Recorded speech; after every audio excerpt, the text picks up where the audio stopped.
I'm actually incredibly surprised. I was thoroughly impressed. The way it freaking paired, I wasn't expecting this stuff.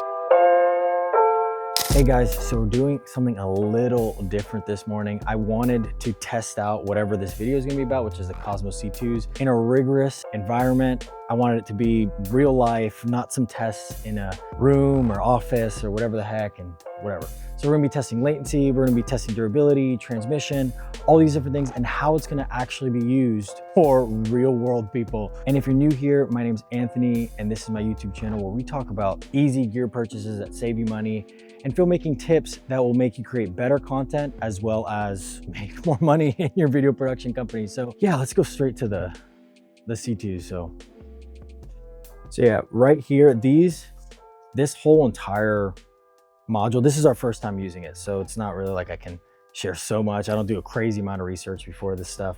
I just want to see how it works in the real world. The crazy part of this whole thing is that I can connect two transmitters to one receiver, and you don't have to have all this like extra gear, a second receiver that can fail. Today we're going to see if it's actually really reliable, because that's the only thing that matters with this stuff, and to see if the latency is okay for a live production setting. If it's off or like the latency is just not it, it's going to be jarring for the side screens, as well as this will be a good test for focus pullers, like anybody that's not using this in a live production setting. You can see how good it would be for potentially using it as a first AC. There's other different options like this, like the Teradek one is like $6,000. It's just crazy expensive. I don't know the exact amount, but yeah, I'm excited. Oh, also, this is Colby. What's up, everybody? The creative director here. He's gonna be giving us some opinions because he does this more. So he's worked with expensive Teradeks, all these different things, and he'll know if it's like crap, whatever. He could talk about the compression and all that. Yeah, I'm excited.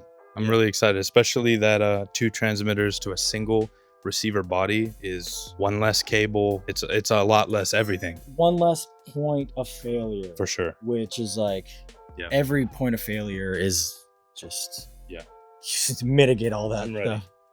So where you have your receiver really matters. If it's going through a bunch of flesh and water, which is what humans are, it's gonna have a hard time to keep connection. There are certain devices, transmitters, whole wireless systems like the DJI one that has zero issue, but usually Teradeks, unfortunately, have a hard time with that. I don't know if it's the uncompressed thing. I don't know if that has to do with it, but we've mounted a Teradek here, and you could point at the stage to see how far we're at, and we've had issues. So we're gonna mount this in the same exact spot. It's gonna have to go through a sea of people when they're standing up. And for me, that's a good test. For me, it's like, all right, this is working better than a Teradek. Yeah, I think that's something crucial. So you'll see it. Also, we'll walk you through the setup and everything and connection, see how easy it is. So it does come with an AC adapter and a bunch of like different things. It's also 7:45. We've all been up for multiple hours already. All right, so do we have the stand and stuff? So we're able to power this via V-mount, and we don't need any attachments, which is really useful if you don't have AC power. You just want to put it wherever. I don't know how long it lasts. I'm assuming it's gonna last pretty long, but we're not gonna do that because we don't need to. We just have this like AC. It has a locking pin jack so that you're not gonna have this come out mid-shoot, mid-live scenario, and then you just don't have your camera anymore. On the bottom, it has a 3/8 and a 1/4 20, which is really useful. And this I like this. These like little attention to detail, quality stuff. It has brass inserts, like really sturdy, heavy-duty brass inserts. I like that. So we're building out camera one with one of the Cosmo C2s, and then we're gonna put the other transmitter on another camera. But the craziest part, the part that's really cool, is that we really only have to worry about one receiver. So we don't have to have different SCIs, different power cables. We don't have to have all these different things that we have to keep in mind. Like we're even trying to find cables for that receiver and this. We just don't have to, so, which is cool. So here's live use of the actual transmitters. They worked incredibly well. This next section is gonna be actually talking about our opinions, and I do have Colby, who you're seeing right now, and he's the director. He has tons of experience with this stuff. For your live, two, go to your live, one All right, so we finished the service and I have a ton of thoughts about these Cosmo C2s. I am ridiculously impressed. Hollyland did send these units out, but I could say whatever the heck I want. Actually, and I've also said negative things about Hollyland products in the past. I'm actually incredibly surprised. So a couple things. The latency is incredible. Like, it's so good. We compared it to Teradek, the Teradek Ace, the Teradek Bolt. They're almost exactly the same, which is one of the main reasons why people use Teradek, so that they have zero latency for focus pulling or for live production, because you don't want it to be out of sync with mouths. But I mean, the latency was... It was incredible. Yeah, it was as close as I've tried. Dude, it was not, I was surprised. I wasn't expecting this stuff. I didn't look at specs. I didn't really look at anything before using it. I just kind of said, let's put it through its paces. So I don't know, that's how I like doing stuff. But the compression was good. Yeah, there wasn't any. Yeah, there was barely any compression, so the image looked good. The way it freaking paired was so nice. Yeah. We literally just pressed the button, and then we pressed the button again. And then it paired super quick, both of them. Yeah, it was crazy, bro. We normally have to deal with multiple receivers. Yeah. So we just had one. All of our SDI cables were there already. The whole entire experience was actually kind of crazy. So I'm done raving about this thing. There is one kind of quirk that I need to talk to Hollyland about. Maybe they'll fix it. But no matter what Blackmagic camera we use it on, it could have been the HDMI, because the Blackmagic cameras... No, the FX6, and that was HDMI. Yes. Yeah, okay. So for some reason, it was just the Blackmagic cameras. They weren't working properly. It was just crazy. It was crazy to see how good it was and the price point, which I'll throw up on screen because I don't know. So I'm done chatting, yapping. This is Colby Hunt. He is the nation's, what would you say, creative director? Technical director. Technical director. I just want him to share a little bit about his perspective with the unit, because he uses everything.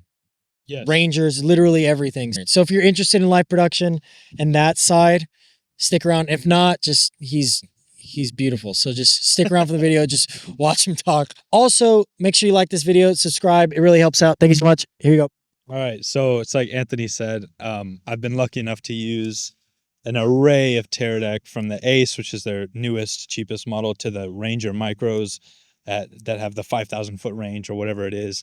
And it is pretty notorious. Teradek typically has connection issues, but it's uncompressed, latency-free video. So when it works, it's the best that there is. Yeah. So when Anthony called me, he's like, hey, you know, Hollyland sent over the Cosmo C2s. I had read a report or an announcement, something that Cine D or somebody did, you know, 8 months ago at some trade show. Yeah. And so I knew it was 2 transmitters to a single receiver. And it's also pre-production, so like they probably didn't want to give out the sauce yet, you know. Yeah. So I was a little bit hesitant, but when he's like, look, they're telling me it's what, 2-3 frames of latency. I was like, dang, that's we shoot at 24 because I like that cinematic feel. So you know, with Teradek, I think it's about a frame off. Like it is more noticeable than if you're shooting at 60, no matter what, right? Yeah, when you're shooting at 24 over 60, right, you're always going to have some kind of latency, right? Because you're not shooting at the fastest frame. Right, for sure. So I was excited to try them out. I did not, and I mean this again, like, you know, Hollyland, whatever, they're a great company. We use their comms, all of that stuff, but I can say in confidence that I was like thoroughly impressed, and it would be worth $2,000, $2,500, $3,000. Yeah. The cheapest bolt line, we just got a set of Bolt 6, just a single TX and RX, and it was $2,800. Did we use a Bolt 6? No, we use a Bolt 4K. It cut out though. Okay. Yeah. But the Bolt 6, we didn't use it. We didn't need to. We're testing these other ones.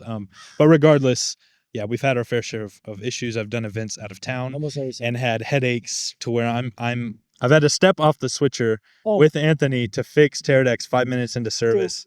So we've had Teradek's work perfectly, absolutely perfectly, all throughout everything. We power down our cameras, turn it back on. I think it was like 10 minutes before show. They don't connect. And listen, Teradek's are great, but we can't have that. So it was just impressive. Mind you, we've only used it once, so we're probably just really excited about our new thing. Yeah. So definitely keep that in mind, but also it feels seamless. Yeah, it feels very, very. You could tell Hollyland, this is their top of the line. But anyways, look, this isn't a video to dog on Teradek. I'm not going to stop using them. Yeah, Teradek's great, but I also think these are great. I think he should stop using them, but that's okay. As the personal opinions aside, they're good. Listen, if you have any questions whatsoever, we couldn't touch on. Is there anything else you want to touch on before we end? Just so for live production, and the reason that we're harps on latency, and I guess focus pulling would be a very similar conversation, Yeah. is because that, especially with any sort of speaking or singing, you have to have sync. You Yeah. have to, and the lip sync and everything. So for those of you guys that do know live production, IMAG, which is image magnification, is when the image is doubled back to the room. Side screens. And so the reason Teradek, it owns this world of low latency in the church space, for sure, Or live production, right, concerts, is all that because when there's latency one way, there's even more latency back because it's being converted so many times. So in the room on any today at any point, Yeah. the latency was perfectly fine with these C2s in the room, which it means it made it to me and went live, and then I sent it back out to the room because it disperses from up in the control room. So that's it for this video. If you liked it, make sure you do like it. Comment down below if you have any questions whatsoever, and I may or may not know the answer to it. If I do, I'll respond, but if I don't, I'll just be like, sorry, bro. But yeah, I love you guys. See you in the next one.